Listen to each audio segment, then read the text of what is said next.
3 बढ़िया से chart GPT आ गए। अब बिग स्टॉक्स की बारी, कौन कौन से?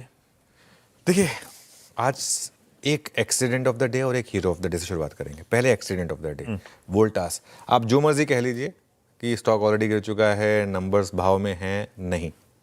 मेरे ख्याल से आज ये एक्सीडेंट ऑफ द डे हो सकता है। एसी सेगमेंट में इसके इतिहास में पहली बार घाटा हुआ है। जो यूनिटरी कूलिंग प्रोडक्ट का बिजनेस, जो यूसीपी जो बिजनेस कहते हैं इसको आसान भाषा में, एसी बिजनेस, नेगेटिव एबिटा आया है उसमें। कभी नहीं किया वोल्टास ने ऐसा। वोल्टास के 2 बिजनेस हैं ऑब्वियसली, लेकिन at the end of the day हम वोल्टास को जानते हैं एसी कंपनी, है ना। तो भाई उस हिसाब से गिरा हुआ स्टॉक है, मैं मानता हूं इस बात को, लेकिन ये फिर भी गिरना चाहिए। और मुनाफा 75% लुढ़का, आय 10% गिरी, मार्जिन 6 वाला 3 हो गया। और एक और चीज़, अभी तो विंटर शुरू हो जाएगा, तो ये वाला क्वार्टर तो वैसे ही आप वॉश आउट मान के चलें। अगला क्वार्टर एक चीज़ रहेगी बस, यहाँ पर एक बात चल रही है पीएलआई स्कीम की, फ्रेश पीएलआई स्कीम के अनाउंसमेंट की। अगर उसको लेकर कुछ थोड़ा सा एक पॉजिटिविटी आई तो अलग बात है, वरना अदरवाइज मुझे लग रहा है कि इसमें ना बहुत ज़्यादा जल्दबाजी ना करें खरीदारी करने की, ये सोचकर कि टाटा ग्रुप की कंपनी है और कितना ही गिरेगा, ऐसा नहीं है। इसमें अभी मुझे लग रहा है कि अभी इसके पास ट्रिगर नहीं है, तो इसके लिए दूर रहें इससे, शॉर्ट नहीं कर सकते तो।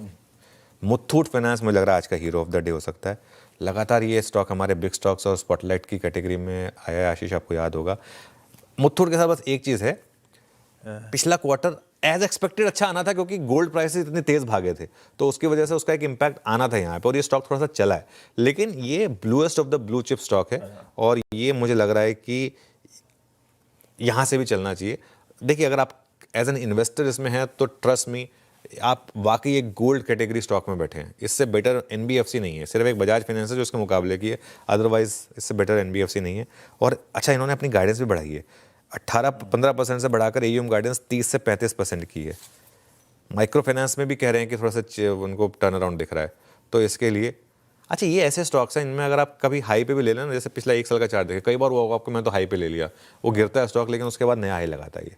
तो ऐसे स्टॉक्स में आपके पास एक हमेशा कंफर्ट फैक्टर रहता है। इसके लिए विशाल मेगा मार्ट के भी नंबर्स अच्छे हैं, और विशाल मेगा मार्ट करेक्ट हो चुका है काफ़ी हद तक, लेकिन सेम स्टोर सेल्स ग्रोथ 11% की है, 22% की रेवेन्यू ग्रोथ है यहाँ पर, 30% की एबिटा ग्रोथ है, 47% की प्रॉफिट ग्रोथ है, और स्टॉक करेक्ट हो चुका है अपने हाई से। कल भी डे लो पर बंद हुआ है, मुझे लग रहा है यहाँ पर थोड़ी सी तेज़ी होनी चाहिए। इसके लिए विशाल मेगा मार्ट को ग्रीन मिल गया है।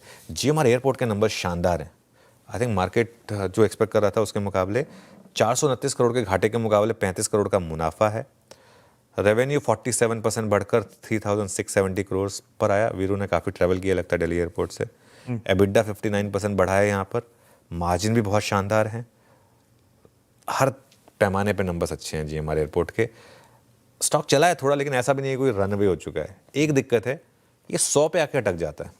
आपको याद होगा, अगर इसका 2 साल का चार्ट देखेंगे आप, 100 पे आता है, वहाँ पर आकर पता नहीं कौन इसको बेचने आ जाता है, लेकिन 100 क्रॉस नहीं कर पाता। अब इस नंबर के बेसिस पे ये 100 क्रॉस करेगा नहीं। ये देखिए, इसका 2 साल का चार्ट देखिए आप, हर बार 100 पे आके अटका है ये, 100 102 100 102 यहाँ पर आके अटक जाता है। देखते हैं इन नंबर से चलेगा या नहीं चलेगा। एलजी से मैं थोड़ा डिसअपॉइंटेड हूँ भाई साहब।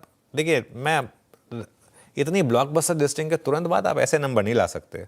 लोगों को डिसअपॉइंटमेंट होती है। लोगों ने आपको 6 लाख करोड़ के सब्सक्रिप्शन दिए, उनकी गलती नहीं है। खैर, अगर एसी फ्रिज वगैरह बिके ही नहीं तो क्या कर सकते हैं, लेकिन नंबर्स ख़राब हैं एलजी इलेक्ट्रॉनिक्स के। और स्टॉक काफ़ी, अब देखें, अगर आप लिस्टिंग के बाद से नहीं चला है, वो तो खैर होना ही था। लिस्टिंग के बाद कोई स्टॉक नहीं चलता है तो अगर इतना इस तरीके की लिस्टिंग हो जाए तो, लेकिन नंबर ख़राब है इनके। मुनाफा 27% गिरा है। आज ये स्टॉक गिरना चाहिए मेरे ख्याल से। पीजी इलेक्ट्रोप्लास्ट को लेकर मैं थोड़ा दुविधा में हूँ। मैंने रेड लिया है वैसे, लेकिन नंबर कमज़ोर हैं। लेकिन पिछले क्वार्टर जैसे डिजास्टर नहीं है। जैसे पिछले क्वार्टर तो आउट ऑफ द ब्लू आ गया था, एकदम से इतना डिजास्टर्स नंबर आ गया था। लेकिन क्योंकि कल स्टॉक काफ़ी चला है, नंबर उस हिसाब से नहीं है। तो हो सकता है कि आज गिरे। आय 2% गिरी है, लेकिन एबिटा ज़्यादा गिरा है, 47% गिरा है, और मार्जिन जो है 4.6% पर आया है। प्रॉफिट 88% लुढ़का है यहाँ पर, वो एक्सपेक्टेड भी था। 6.5 करोड़ के देखिए एक्सपेक्टेशन था, 2.4 करोड़ पर आ गया। लेकिन इसमें एक चीज़ जो हो सकती है वो हो सकती है कि लोअर लेवल से शायद थोड़ी सी रिकवरी आ जाए। वो क्यों? क्योंकि पीएलआई स्कीम की बात हो रही है, एक और इलेक्ट्रॉनिक्स पीएलआई स्कीम की बात हो रही है, तो उस वजह से शायद लोअर लेवल से रिकवरी। उतना नहीं गिरना चाहिए स्टॉक जो पिछले क्वार्टर में डिजास्टर हो गया था, 40% गिर गया था स्टॉक, वो नहीं होना चाहिए। लेकिन नंबर क्योंकि खराब है, इसके लिए लिया रेड में इसको। ठीक बात। ये हो गए आज के बढ़िया से बिग स्टॉक, शायद इसमें एक्सीडेंट